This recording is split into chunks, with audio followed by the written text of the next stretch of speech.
Hey guys, and welcome back. Thank you for joining me today, and I got an update. I bought this microphone arm a couple days ago. It cost about 15 bucks. So yeah, that's cool. Trying to avoid the fancy stuff or expensive stuff, just trying to follow small steps, upgrading my tools. So yeah, we're gonna continue reading Journey, and today is the fourth chapter. Okay, about 4 o'clock in the afternoon, Caligula, who was acting as a lookout, calls me. I have to report a white shirt signaling on the starboard bow, sir. I went down to the mountain and brought back a fat red man in an alpaca coat and no collar. Gentlemen, says Colonel Rockingham, allow me to introduce my brother, Captain Duval C. Rockingham, Vice President of the Sunrise and Annenville Tap Railroad. Otherwise, the King of Morocco, says I. I reckon you don't mind my counting the ransom, just as a business formality. Well, no, not exactly, says the fat man. Not when it comes. I turned that matter over to our second vice president. I was anxious after Brother Jackson's safetiness. I reckon he will be alone right soon. What does that lobster salad you mentioned taste like, Brother Jackson? Mr. Vice President, says I, you will oblige us by remaining here till the second VP arrives. This is a private rehearsal, rehearsal, rehearsal, rehearsal. And we didn't want to roadside speculators selling tickets. Speculators.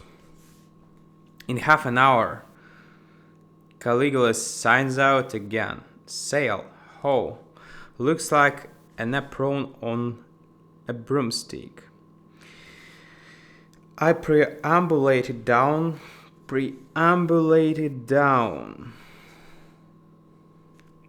the cliff again and escorted up a man 6'3" with a sandy beard and no other dimension that you could notice.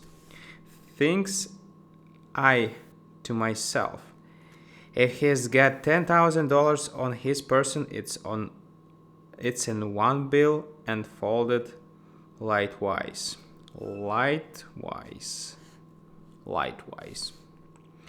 Mr. Patterson, G. Culp, our second vice president, announces the colonel.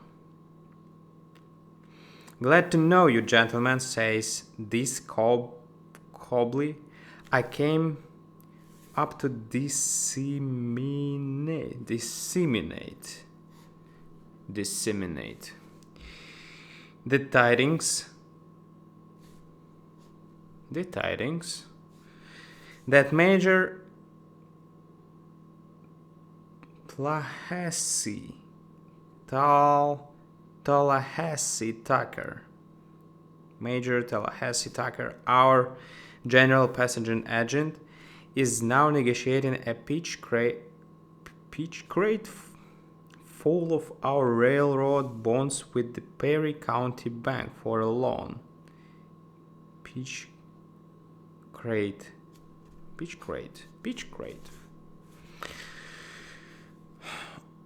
My dear Colonel Rockingham, was that chicken gumbo or cracked goobers on the bill of fare in your note? Me and the conductor of 56 was having a dispute about it. dispute. Another white wings on the rocks, hollers Caligula. If I see any more, I will fire on them and swear they was torpedo boats. Torpedo boats. The guide goes down again and convoys into the lair. A person in blue overalls carrying an amount of inebriety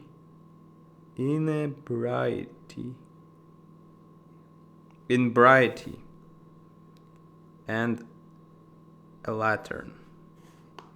Inebriety and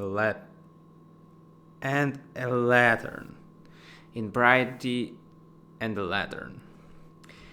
I am so sure that this is Major Tucker that I don't even ask him until we are up above. And then I discovered that it is Uncle Timothy,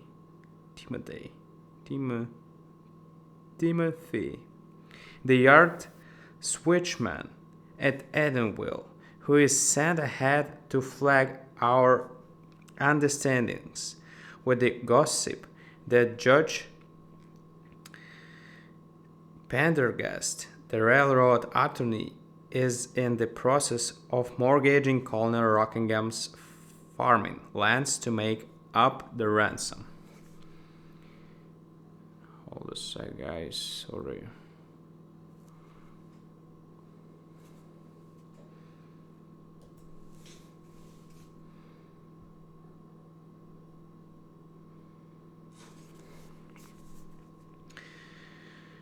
While he is talking, two men crawl from under the bushes into camp, and Caligula, with no white flag to the center,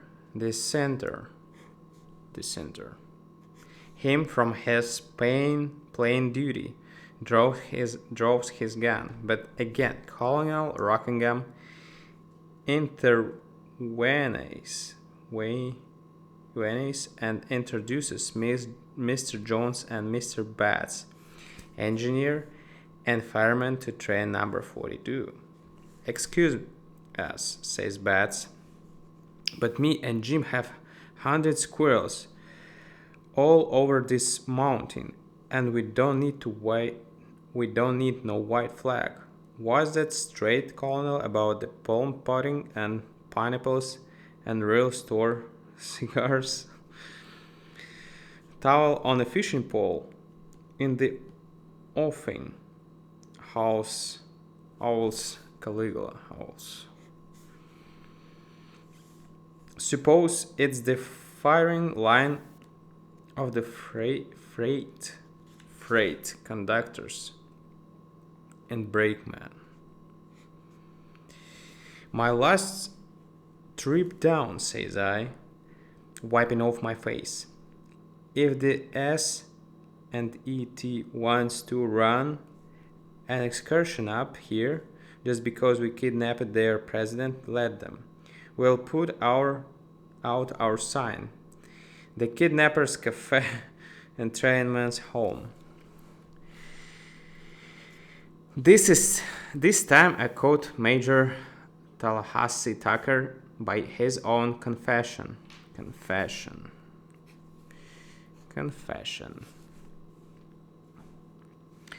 And I felt easier.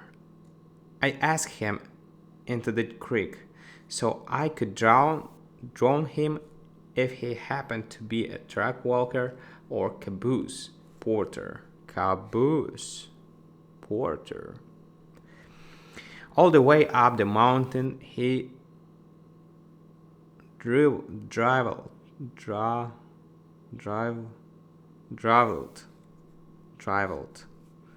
to me about asparagus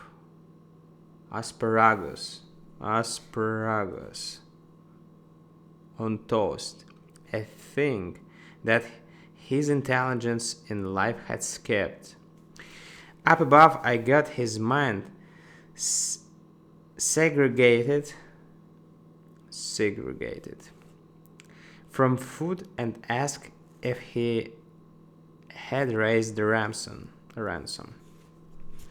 My dear sir, says he, I succeeded in negotiating a loan on $30,000 worth of the bonds of our railroad.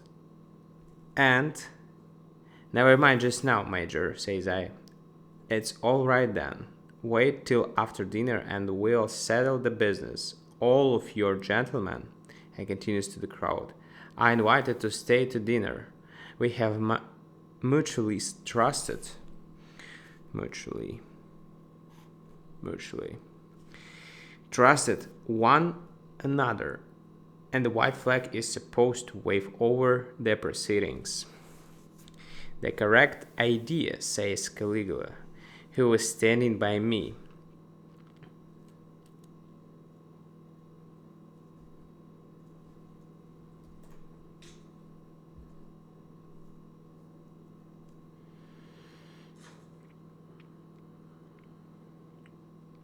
Two baggage masters and a ticket agent dropped out of a tree while you was below last time.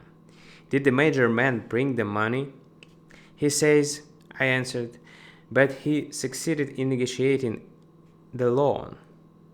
If any cooks ever earned $10,000 in 20 hours, me and Caligula did that day. At 6 o'clock, we spread the top of the mountain with as fine a dinner as the personnel of any railroad ever engulfed.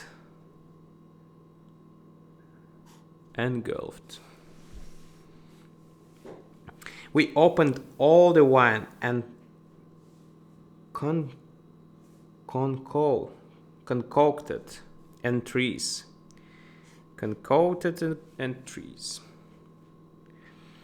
And pieces de resistance, and stirred up a little savory chef de cuisines, and organized a mass of grub such as had been seldom instigated out of canned and bottled goods.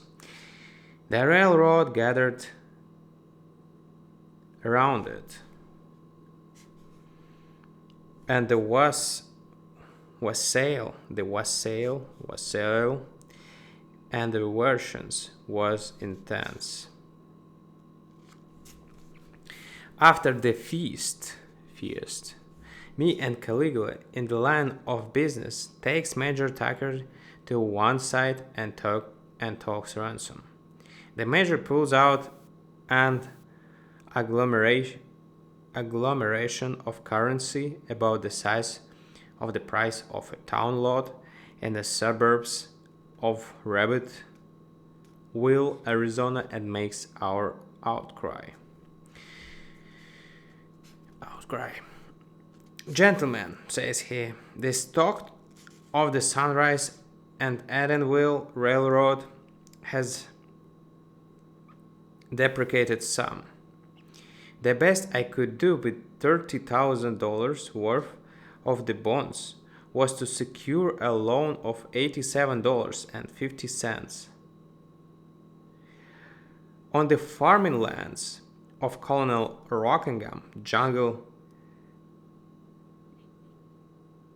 Pendergast was able to obtain on a 9/9 mortgage the sum of $50. You will find the amount $157.3750. You will find the amount $137.50. Correct. A railroad president, said I, looking at the Tucker in the eye, and the owner of the 1,000 acres of land. And yet, gentlemen, says Tucker, the railroad is 10 miles long. There don't any train run on it except the crew goes out in the pines and gathers enough light wood knots to get upstream. A long time ago, when times was good, the net earnings used to run as high as $18 a week. Colonel Rockingham's land has been sold for taxes 13 times. There hasn't been a peach crop in this part of Georgia for 2 years. The wets sprinkled watermelons. Nobody around here has money enough to buy fertilizer. And land is so poor and corn crop failed, and there wasn't enough grass to support the rabbits. All the people have had to eat in this section for over a year is hot and hominy and pig, interrupts Caligula, moosing up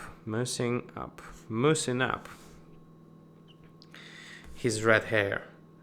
What are you going to do with that chicken feed? I hands the money back to Mayor Tucker, and then I goes over to Colonel Rockingham and slaps him on the back. Colonel, says I hope you've enjoyed our little joke. We don't want to carry it too far. Kidnappers, well, wouldn't it tickle your uncle? Tickle.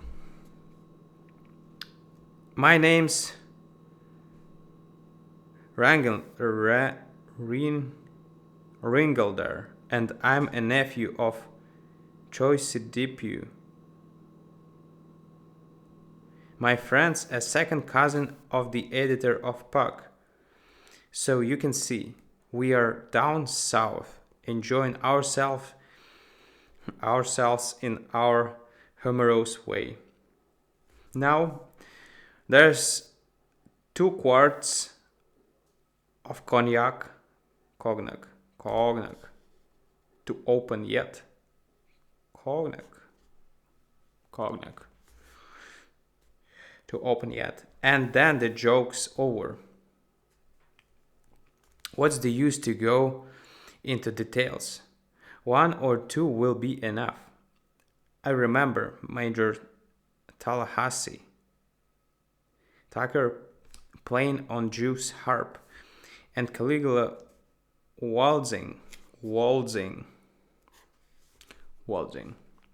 with his head on the watch pocket of a tall baggage master.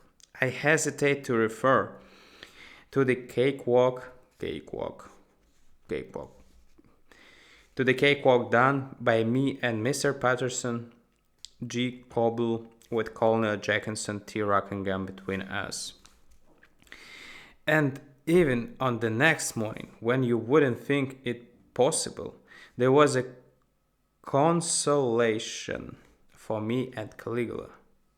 Consolation.